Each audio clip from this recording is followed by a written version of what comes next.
Good morning mga kaidol, nagbabalik si Banati Doy mga kaidol, no? At ito mga kaidol ha, yung school principal mga kaidol ay nakulong po ng 11 taon dahil po binulsan niya yung 5,000 pesos mga kaidol. Ano pa kaya yung 612.5 million na hindi pa may paliwanag ni Sara Duterte mga kaidol?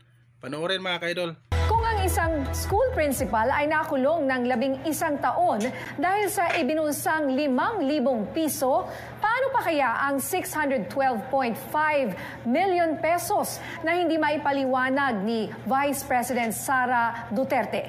Kaya giit ni Congressman Jay Cong Hoon, dapat pairalin ng batas ang hustisya sa bansa. Narito ang report ni FMR Senior News Correspondent Willie Delgado Jr. Patuloy na hamon sa Senado ang impeachment trial laban kay Vice President Sara Duterte. Ayon kay House Assistant Majority Leader Jay Cong Hoon, dapat pantay ang hustisya sa bansa. Binanggit niya ang isang school principal sa Catanduanes na nakulong ng 11 taon matapos mapatunayang nagbulsa ng 5,000 pisong pondo ng gobyerno.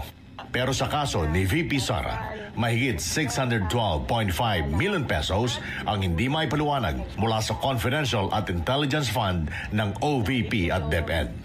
Sa pagdinig ng House Blue Ribbon Committee, lumutang ang issue ng 125 million pesos na naglaho sa loob lamang ng 11 araw nang walang maayos na paliwanag. Giit ni Cong Hoon, ito ang isa sa mga matibay na ebidensyang nagtulak sa impeachment complaint laban kay VP Sara. ninyong lahat. Bukod pa rito, ang pagbabanta niya sa buhay ni na Pangulong Bongbong Marcos, First Lady Liza Marcos at House Speaker Martin Romualdez. Isang aligasyong nakita ng probable cause ng National Bureau of Investigation. Paliwanag ng kongresista, hindi ito katulad ng mga naunang impeachment cases kina Joseph Estrada, Renato Corona, Maria Lourdes Sereno at iba pa. Aniya, higit pa ito sa isyu ng katiwalian dahil mismong pinakamataas na opisyal ng gobyerno ang binantaan ng sariling vice-presidente.